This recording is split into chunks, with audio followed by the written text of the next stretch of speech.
Hey everybody out there, my name is Dragnix, and this is a dev letter of Poi. Dev letter is a series where I take a look at an early access game, see what it has to offer right now, and how it can improve in the future before its official release. But before I begin, I want to make sure you guys know that this key was obtained from the developer for the purposes of review. That won't change my opinion in the end, but you should know that because of FTC guidelines, as well as the whole morals thing, you know? Now, Poi is a 3D platformer for $14.99, developed and published by Polykid.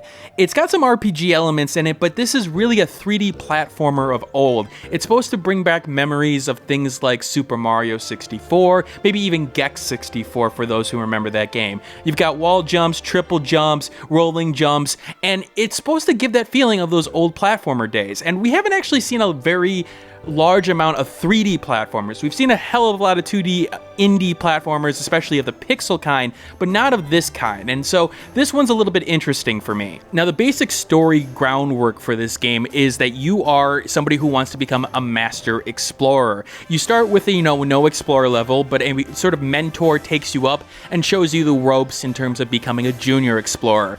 The explorer levels are your experience bar, and you get that experience by completing missions or doing odd jobs in the world like collecting fossils. So it does add a little bit of an element of an RPG to it, but it's not really the focus of the game in question. Your focus is the platforming. Now, you have objectives in each level, and each objective will get you a medal, which will increase your explorer points, but really are just sort of the collectibles very equivalent to the stars in Super Mario 64. Now, those objectives range from things like climbing a building to get a certain medal, to collecting 100 coins in a level, to collecting all 7 keys in a level. Now, the 100 coins one is a little bit different from the normal Super Mario 64. There aren't just 100 coins in the level to collect. There's more than that, but you can lose them in certain ways, like hitting lava, for example.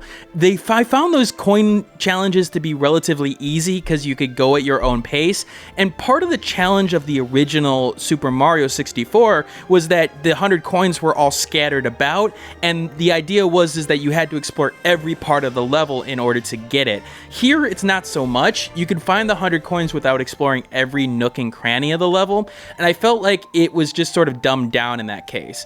Now, the objectives at this point are hard to judge. Part of the problem with the game right now is the fact that there are only 2 main levels in terms of the overworld. And even though there are challenge missions, it's hard to get an idea of where the objective variety is going to come from in the long run. I felt like even at this point with the levels, a lot of them were, climb this level at this point, or, climb these, section of, rock formations and things like that. And honestly, it got a little bit tiring after a while. Now, I will say this. Part of the nostalgia part of this is the fact that the platforming in question does work rather well in that case. The idea of going to the platforms and sort of optimizing your jumps to get to certain areas, it did feel like Super Mario 64. It did feel like a classic 3D platformer, and I have to give the game props for that, in particular with the controls. See, where I see some of the major problems with 3D platformers nowadays, especially in the indie community when they do them, is that the control scheme can be anywhere from way too slippery to way too precise. But I think Poi hits the sort of sweet spot that you want to. You do want a semblance of control here in terms of being able to recover, and even at times want to be able to recover in some ridiculous ways, like on some of these rotating blocks here. Again, this doesn't make a lot of sense when you think about it, but there is that sense of, okay, I'm panicking, I'm trying to do everything I can. Now, you don't want that to go too far, and I don't think Poi ever goes to that extent where you're sitting there going, I don't have to worry about any jump that I make.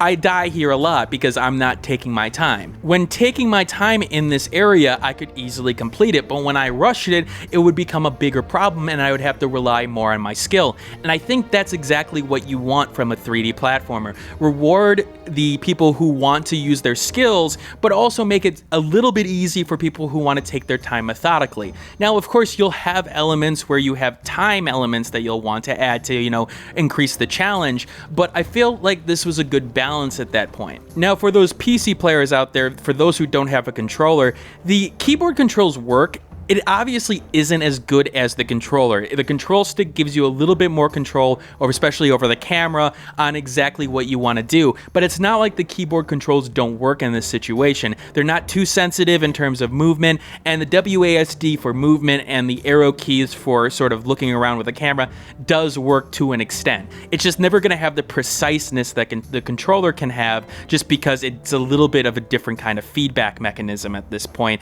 especially with the control stick in question. Now, the game's got a little bit of a different graphical style. I saw it compared to Wind Waker, and I don't want to go that far. It does have a nice art style. It's a little bit crisp, and I felt like it did the job in terms of the platforming. The fact of the matter is, it's easy to see the platforms compared to everything else. It's easy to spot certain elements in the environment without having to squint your eyes, and you could still see the backdrop and, coins and things like that against the backdrop there. So it's a good art design for the game in question. It's not too obtuse and not too realistic to the point where it sort of muddies the waters at this point. I always felt like, especially with these platformers, that, games like, Uncharted with their platforming elements, and I'm using quotes there, sometimes the art style gets in the way, where it's just like it wants to go for the realistic look, but it doesn't necessarily help the gameplay. Here I felt like, yeah, the art style is purposeful. Now, on the flip side, one major problem I have with the game, and one thing I think the developers need to sort of focus on, is the sound design. Now, the music is all right. I mean, it is got the feeling of Oregon Trail, especially in that first level, and I'll let you listen to this for a second to see what I'm talking about.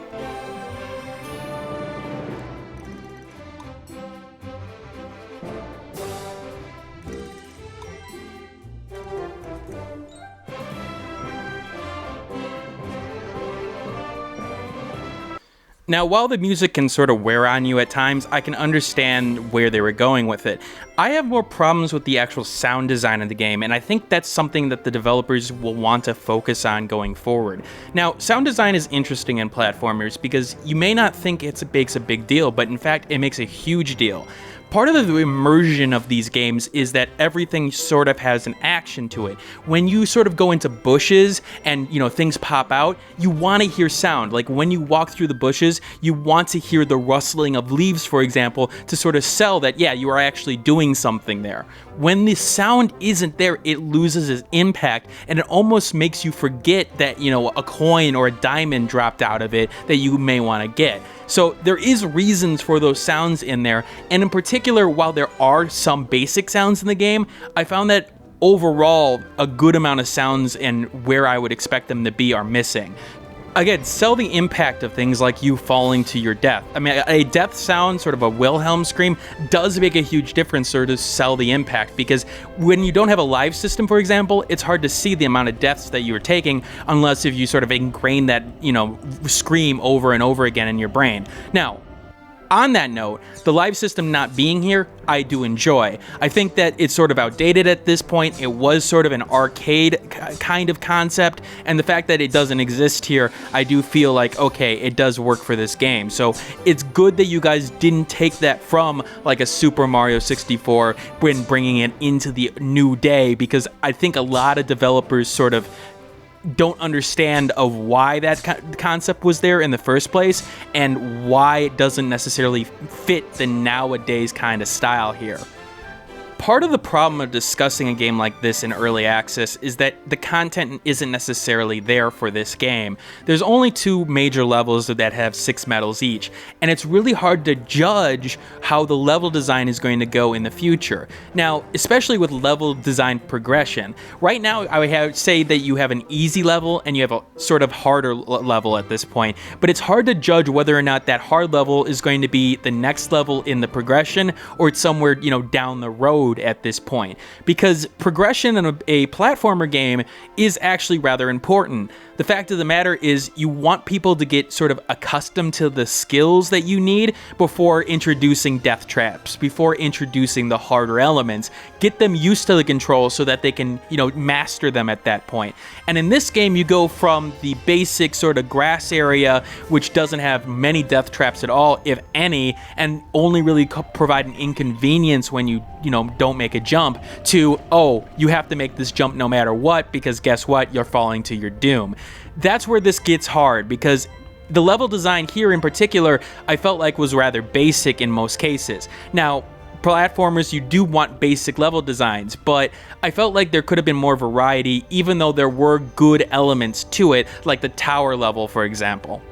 As for the overworld, I actually did sort of like the airship concept that you're going for and how you selected it, and I did like it started rather quickly. The sort of being able to fly with this sort of sail portion, I don't really get that at this point. It sort of feels out of this world. The explorer and everything else feels, sort of, bound into the rules of reality, while that just felt like, wait, where did that come from at this point? This feels more like Wind Waker more than anything else. So I found that a little bit strange, but I'll let it slide at this point, I guess, because, the overworld did sort of do it for me at this point. It did feel different from most other overworlds because of the ship and because of the way you selected your missions. I will say the theming to your game does work rather well. This does feel like an explorer. This does feel like you're going for, ancient ruins and, sort of volcanoes and things like that. And it does work in the sense of your sort of explorer tools as well. A periscope, or I guess, a telescope, however you want to call it. The fossil digging tool, the shovel, that does work. I want to see more with the explorer tools. I felt like they didn't necessarily make a direct impact on game. There were more side things. And while you may be going for that, I do want to see that sort of work into objectives. Like maybe have, find all 5 fossils within this, stage to get a medal at this point. Work them in, give reasons for players to use them and collect the coins in order to, extend on to the next level. Also good to see a game in early access with no major performance problems, no bugs of really any consequence. The only thing that I found a little bit weird is once in a while I'd run into an area that felt like it needed something in it, like whether or not there was filler to be put into it or not, or there was a mission that needed to be there, or in particular, the physics engine at times does have that old platformer style to it where it's just like sometimes you do things that you don't seemingly think you can do, but I won't, again, hold it against the game. It's going for that old nostalgic feeling. So when it comes down to it, Poi is a game that definitely plays to its nostalgic strengths. The fact of the matter is that 3D platformer fans are sort of a unique breed in my opinion. They do want certain elements out of their game, especially those who played those old N64 titles that I can think of. Now, this definitely captures that portion of those games, and I felt like the smart updates to certain elements to those worlds, like, getting rid of the live system and things like that, did make a lot of sense here. The problem I have in recommending it, even in an early access state, which I don't recommend anything in early access unless I feel like it's a completed game now, so it's not going to get a recommendation of buying for me, but I feel like what it needs is levels. It needs the more content so more things can be talked about at this point. The fact of the matter is that platformers do sort of have a whole world experience. You don't necessarily get the entire experience out of one set of levels, and seeing that progression is going to make a difference in your design going forward. So it's hard for me to say, hey, you need to make a focus on making it more challenging, or you need to make a focus on, a little bit more variety in terms of the objectives. It's hard to say because the content isn't there. So when more content comes, I want to see what you guys do with it, and in particular, if you're able to keep the variety up and not make it just, another set of platformers at this point.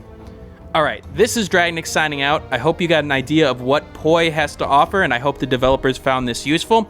Again, if anyone has any questions for the game for me, or the developers have any questions for me, you can always leave them in the comments below. I do try to answer them, even though I'm busy most of the time. I do try to actually answer people's questions, especially when they're thinking about making a purchase. Again, like, comment, subscribe, all that jazz, and I will see you guys later. Hey everybody, thanks for watching.